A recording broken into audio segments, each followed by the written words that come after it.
everybody. Welcome to another sensational session of Strike a Chord Live podcast with my dear brother, Colin Harbor. He's right there in Dallas, Fort Worth, Texas. I'm Marcus Ellis. I'm here in Pensacola, Florida. Colin, why don't you tell them who we are? We are two lifelong friends with a love of baseball, music, motivation, and inspiration mixed with a little bit of nostalgia, culture, transformation, and fun. And we want you to take the journey with us. This is Strike a Chord Live podcast.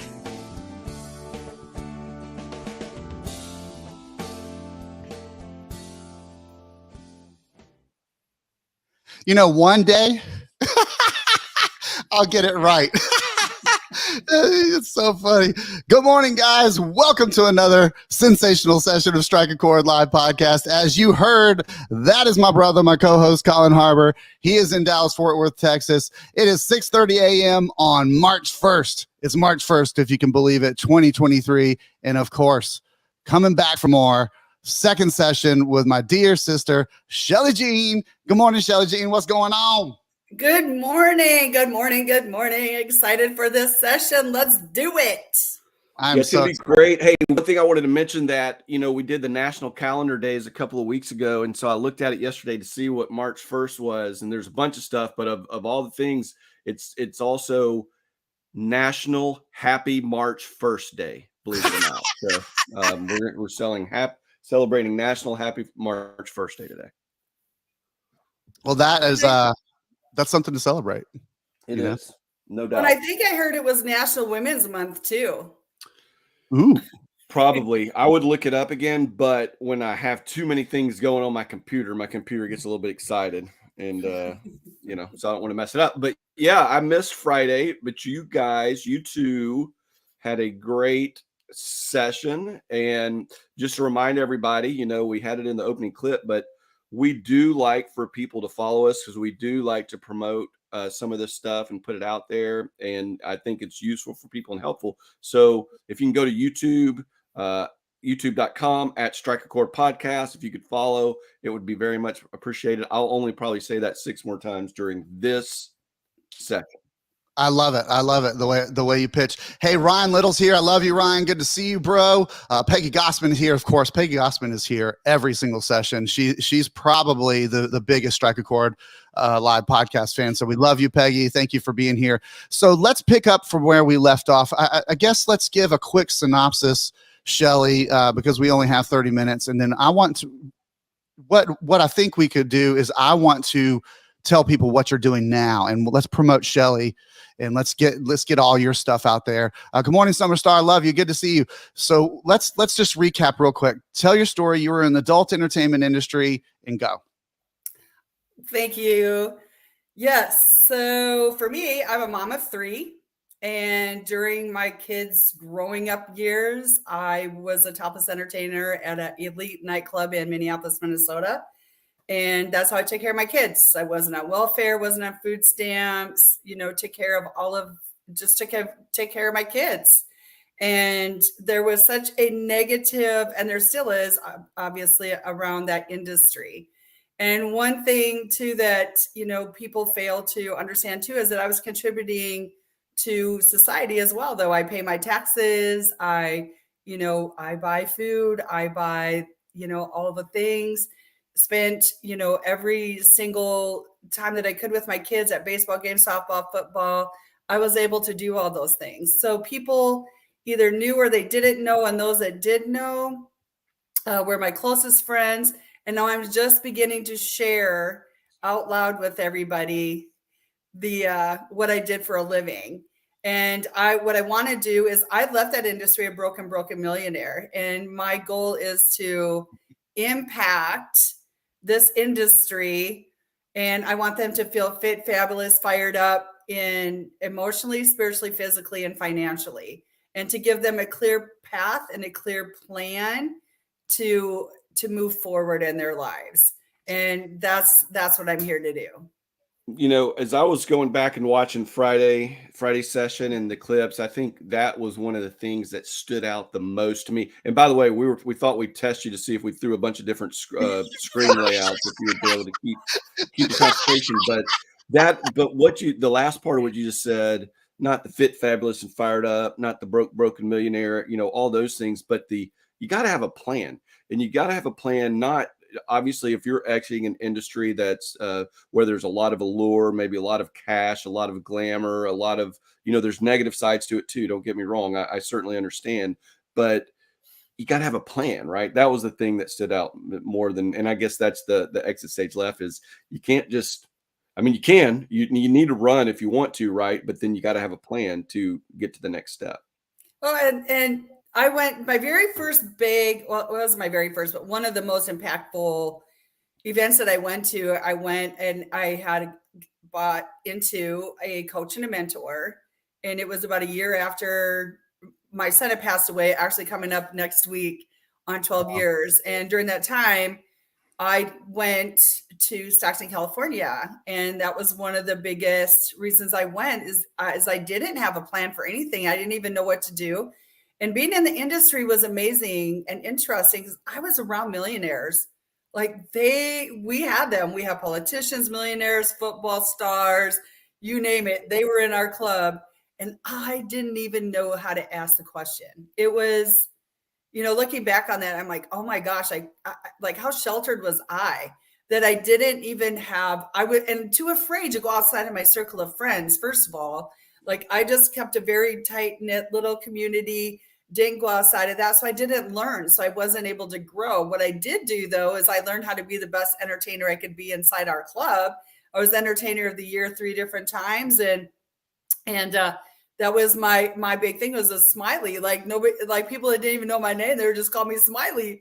So like Marcus, Marcus like doing his walks and he's like, I love you, I love you, I love you. And I'm like, I was that way inside the club. I didn't do the I love yous, but I definitely did make people feel very, very special and super important. And so I had this camaraderie with our clientele that came in so that they continually would keep coming back over and over and over again. And that was the thing that didn't happen outside of the club, though. I didn't have those people in my community to be able to catapult anywhere. So I was called. So my mentor, where I was going with that, called me a winger. So I winged things by the seat of my pants. Just went through life. And when life happened, I would just get through it. Right? Like I just knew how to survive everything. So I'm definitely a really great warrior in that respect. And I had to start setting plans in place. And it still took me a while. Like I was like still bucking the system. Like, don't tell me what to do. Like, you can't tell me that. And as much as I wanted, I just still didn't do the action steps to get to the next step. Yeah, and one of the things you said when you started down that path, what the last little section was, hey, I was a dancer.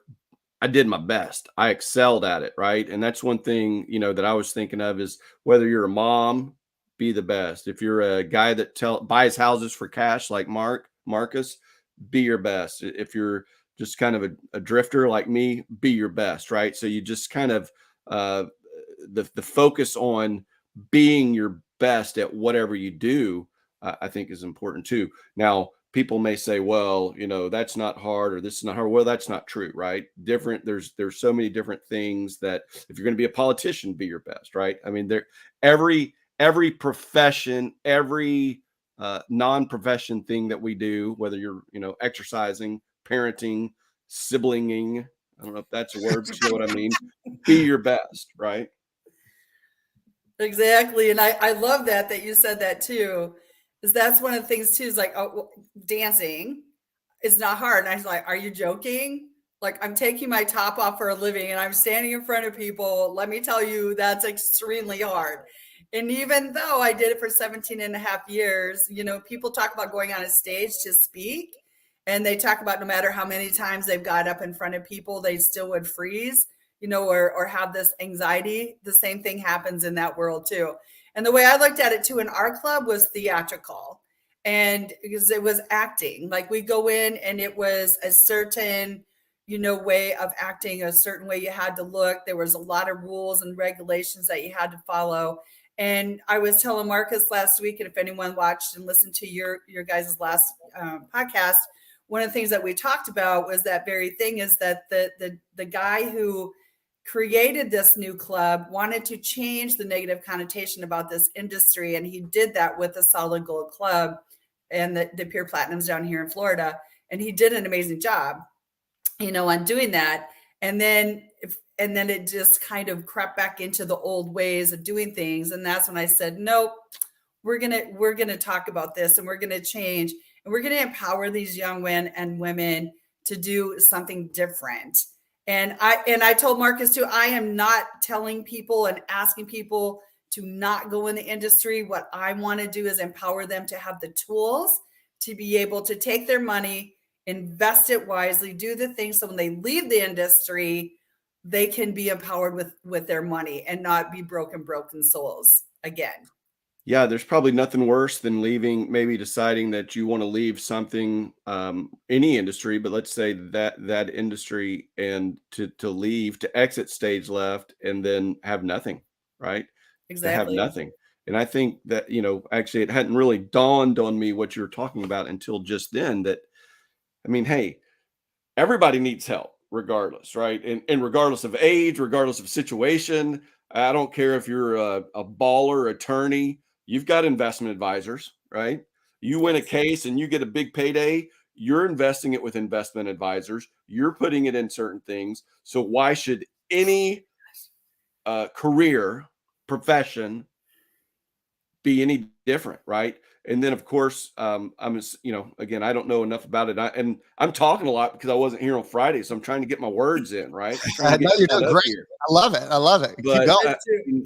I love hearing. I mean, still though, there is this concept of hope. I mean, maybe some people feel trapped in any industry. I mean, you hear that, and one of the challenges that all workplaces are facing right now is they've got people quiet quitting, right? Or which is essentially just not doing their job while they're looking for another job, and then eventually just putting in their 2-week notice. It sounds like a cop out to me, but what words do you have somebody who does want out, that about maybe hope, or hey, there's a path, or there's a way to go? Well, I say prayerfully you're listening to this podcast, and regardless if it's me or you or Marcus, we have a little computer in our hands at all times, and we can Google anything and you can find anything. And there are thousands of side things that you can do to create money. My biggest, newest, latest, funnest craze is to watch Amazon on YouTube. Like these people that are coming up with just selling things off Amazon, they're making millions of dollars. I'm like, what? Like just selling things that they bought, they like, and they're basically reviewing it. And then YouTube says, hey, we really like what you're doing. And they come in, scoop them up, and start paying them to start really advertising for them. So there is something for everybody. So even with the mentors I have, like they will tell you there is no excuse anymore on not being able to do something different in your life. There's absolutely none, because you're holding it right in the palm of your hand. However, we can do that, but we need extra steps. And those are the people that you want to reach out to so that they can guide you. Like for me, it would be in our industry, and it's a tipping industry, serving it's all of that gamut, isn't it? Because we have a lot of servers and tippers and, that sort of thing even in these buildings, right inside that building. But outside of that, look what happened through the pandemic. What I learned is there are so many people in their serving community that didn't even get a check from the government to survive. And I was like, how could that happen? Because the government said, I don't believe that you made this kind of money. I don't care. It doesn't matter. Everybody else got a check, but our industry, I'm like, are you kidding me? So what can we do to empower to move into the next step? And that's when I said, you know what? I'm creating courses, creating the thing. I'm going to show you that you can invest, that you can take care of your control of your own money. You can choose how you want to go into the next thing, because the next thing is coming. Absolutely is coming. And what are you doing to take care of yourself? So, okay, now we're going to have a little quick conversation, because secretly, well, Mark knows and a couple other people know, my goal for this year is to elevate my YouTube status. I want to be a YouTube. I don't know. I don't have to be like 5 million followers or anything like that. That's okay. I don't, that'll be all right. But you But would 10,000. I want to have, 10,000 is great. 10,000. Actually, I've been reading a lot of people now who are like, if you can get 1,000 dedicated followers, you'd be amazed at how much money you can make on some of these platforms. But so let's go through this journey together, A, and then B, I had probably the best thought I've ever had since we started this podcast. But so secretly, I know you're making course. Are you making courses now? Do you have courses now? Yes. I'm making it now. And how did I do that? YouTube? Do you have a newsletter and all that kind of stuff? I have a private Facebook group, Exit Okay. Stage Left, and you've got to come answer the questions, and then I can say yay or nay to you. Okay, I'm going to forward you some information. You need to create an email newsletter, because that's right. Email newsletter, believe it or not, still, I mean, there's people making a gazillion dollars off of them. And that and YouTube, and I guess your private Facebook group, you're not going to be a broken millionaire anymore. You're going to be like a real millionaire in like 2 years. That's year. right. So, Exactly. Sorry. All right. That's all I wanted to say. We digress. Great. Well, Bruce Pulver put it, he said happy March 1st day, and he put a great acrostic in for March. Make a real change happen today. So, Shelly, how are you making a real change happen today? And I do want to get to some folks they're making comments, and I believe that's my brother Ryan Gallagher, but you have to allow StreamYard to see who it is, but I think it is. He's got questions. But how are you making a real change happen today? First, for yourself, and then secondly, for others, because I know you have a servant's heart and you love to serve others. One is talking on this platform right here. I have a YouTube channel. I go every single Saturday at 11 Eastern time, and I go live on my Facebook page on Shelly Jean, and then I drop my live down on YouTube later that day. Another way that I'm doing is coming on podcasts, speaking the stages, bringing awareness to what is happening in our industry, and again to share and show people that we're real people. Like people have such a judgment against us. And did you even ask? Do you even know our stories? Like, we have a story just like anybody else. And again, like I said in the beginning, I'm a mom of 3. Like, I did what I had to do to take care of my kids, because I had a deadbeat. My kids had a deadbeat dad. The guy was just a deadbeat dad. We'll just say that. And so I didn't have anybody to take care of me. And my family was taking care of their own families. So I did what I felt was doable. And what was interesting, I went into that thinking I was only going to be there for a year, and I was in there for 17 and a half. So you get sucked into that. And that's what happens too, though. Bartending, serving, the tips that you can make. Sometimes, people are like, oh, she's just a server, or he's just a bartender. And I'm like, I'm here to tell you that some of those people make 6 figures. So don't ever downplay that you think their job is less than, or that even people are less than. And that's what drives me crazy. Marcus, you said it the other day. Like, there was a time because we both come from industries where we're around a lot of rock star people. And again, we had a lot of big wigs that come in our club, and I'm like, I didn't care. Like, so you do all the things that we do, you're just at a higher level. That's all that is. And when I shared with you what happened with me with Glenn Lundy to do an interview with him, and I froze, and you had said that, I'm like, oh my God, like, what the heck? Like, that's just ridiculous. That seriously was ridiculously crazy. Yeah, and I was like, oh my God, nope, that'll never happen again. So there's nobody better than we all are on this world together. And like you said, to share things and to build on each other, to build with each other, to uplift, inspire. And that's what I want to do. These girls, they deserve so much more than what they gift themselves. And when I was going through all of that, the working and living it, I firmly believe, like, I didn't care what you thought or said. And then all of a sudden I cared. And then that's when I was like, okay, I'm not doing this. I'm like, oh, wait a minute. No, they need a voice. Somebody's got to be their voice. And that's when I decided I'm that voice. Let's go. Let's go. Let's go.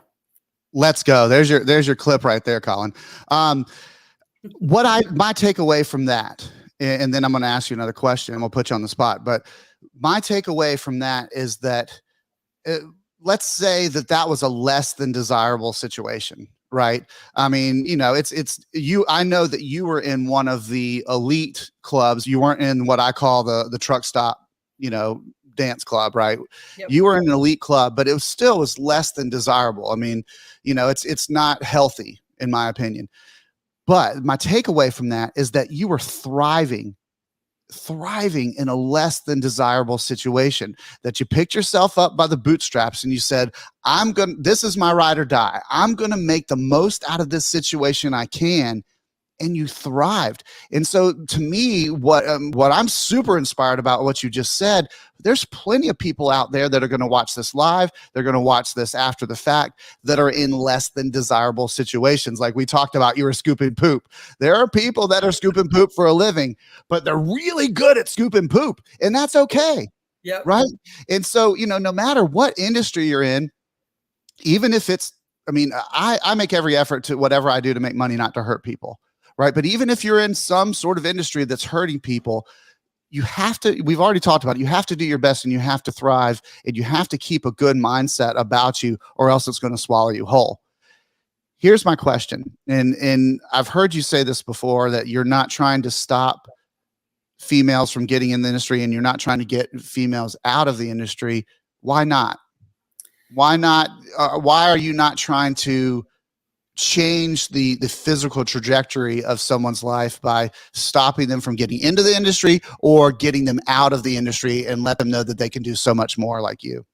There's so much outside of it, right? So we just touched on a little bit. Well, first of all, I do want to say though, we do have choices. So I hear people say all the time, well, I don't have a choice.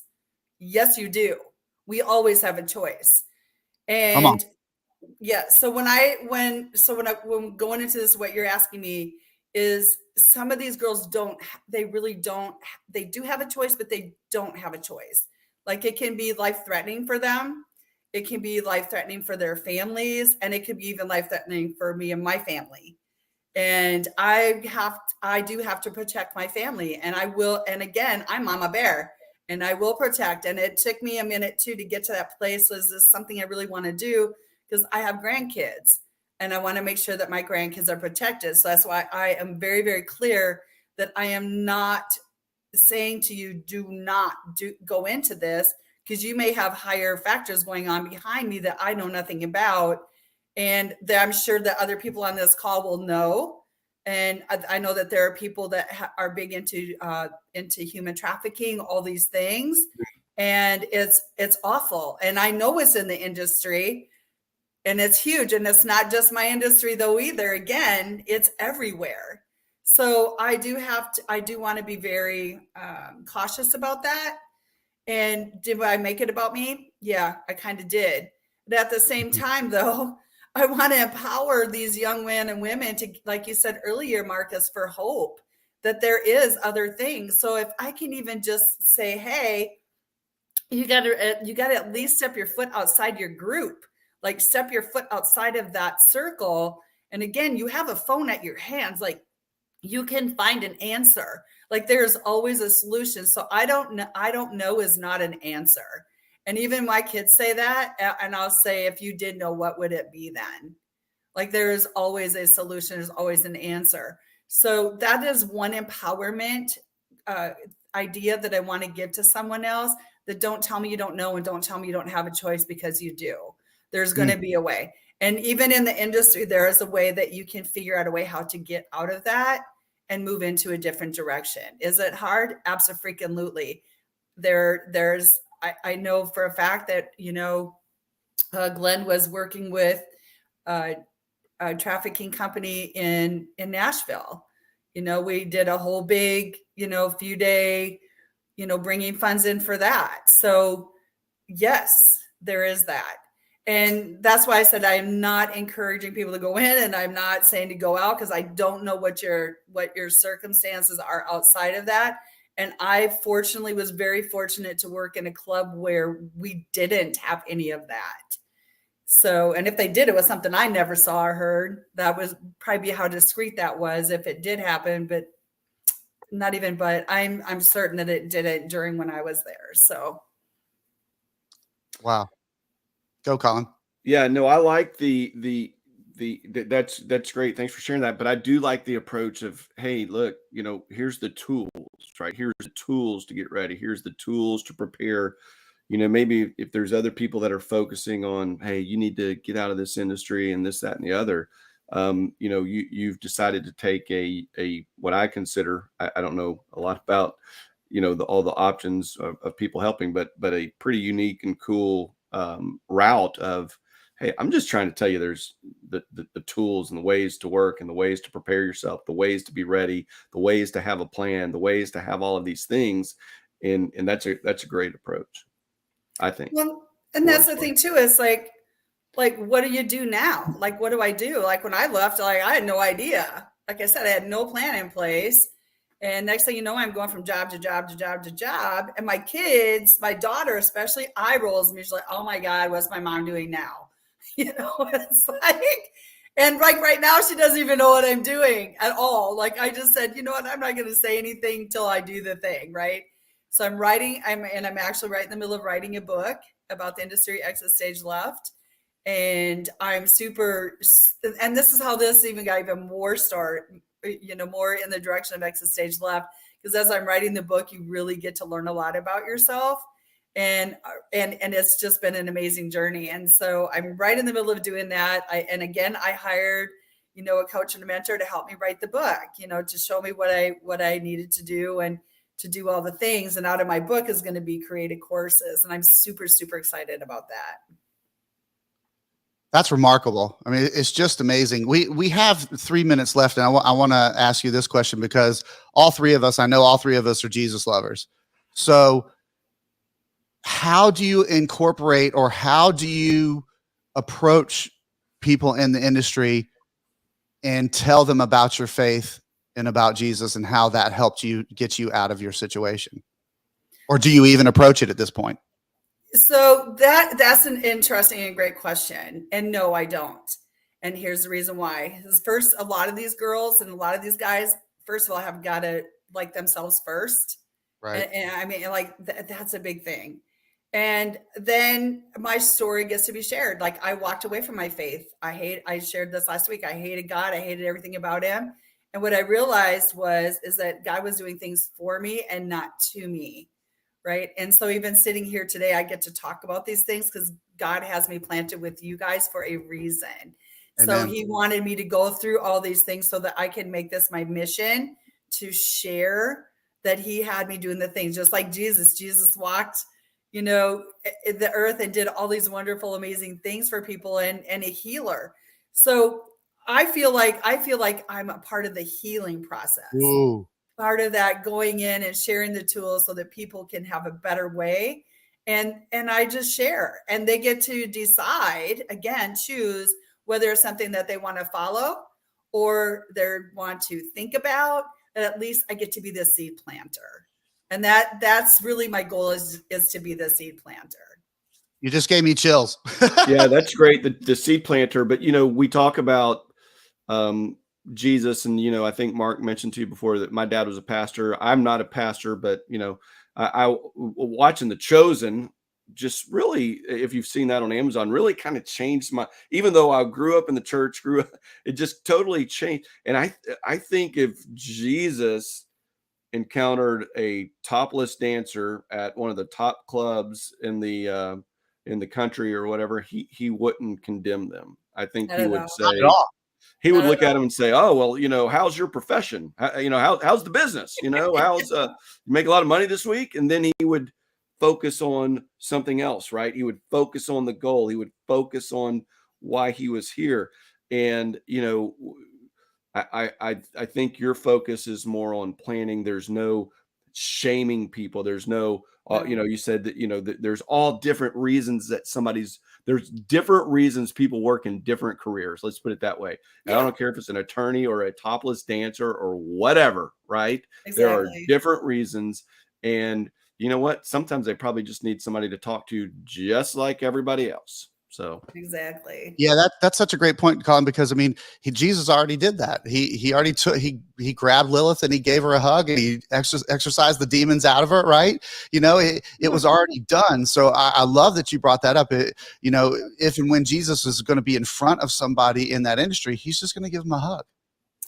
Well, and here's another thing. I consider myself one of the bad girls of the Bible. And Jesus is using me. I freaking love it so much. When I say, yeah, I mean, that is all. And to that I say, okay. I mean, you're one of the bad girls. There's some who are goody two shoes. There are some who are this. It takes all kinds, right? It takes all kinds. That's right. That's right. So I'm like, and actually for a long time too, I did recovering bad girl. Like I was using, the stories of Esther. Like I feel like I'm an Esther. Right. And I just love it. And once I really got to make that transition and like really understood what these girls did for the Bible and for the people, like that was when everything changed for me. Everything. So my faith just became like so strong and I started really walking into the faith again. And I'm gonna close on my end with this of gratitude. Absolutely gratitude. Every single day I wake up, first of all, it's thank you. And I do the 10 gratitudes, but I do say thank you all day long, every day, all day. And it really does shift things for me and everybody around me. And I love it. And I love you guys. And we love you too. I mean, it's amazing.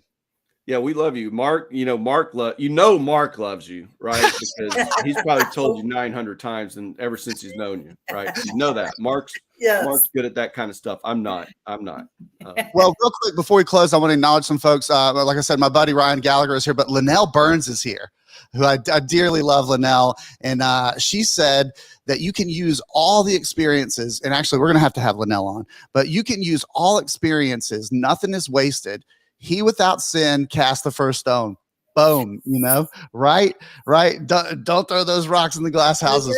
That's right. So, man, we thank you so much, Shelly. I mean, I think we've got a ton. I really think we need to continue this, because we're just getting started, so we're going to continue to have you on.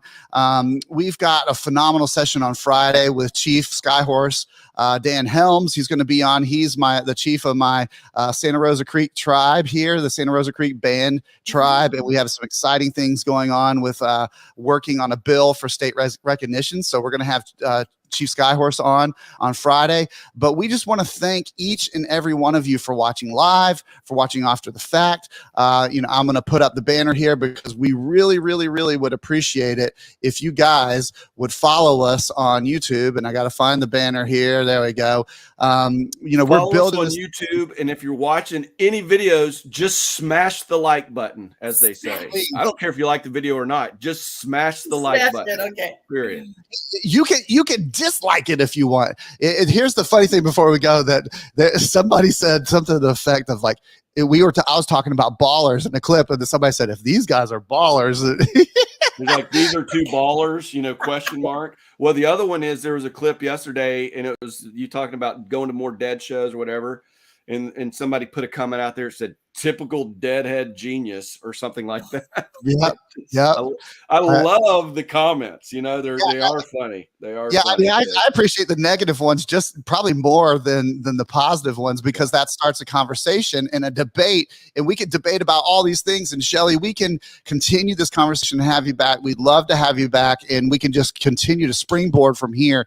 And we just want to promote all things Shelly Jean. So if you would, I'm going to go ahead and put back up her YouTube, because I think that's the most important place to go now. Will you, real quick before we close, when do you go live on YouTube? I go Saturday mornings at 11 Eastern. Okay. On my Facebook page, and then I drop it into YouTube. I got to figure out how to just do them together.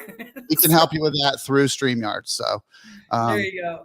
Well, we love you so much. Thank you so much, Shelly, for being here. Colin, you got anything before we close? No, it's good. This is great. Thanks for letting me join you too, since I was out on Friday. Well, thank you. And you asked some great questions. It was fun. Yeah, it really was. And like I said, let's just do it again. It's going to be great. All right. We love you guys. Have a great Wednesday. Peace and chicken grease. We're out.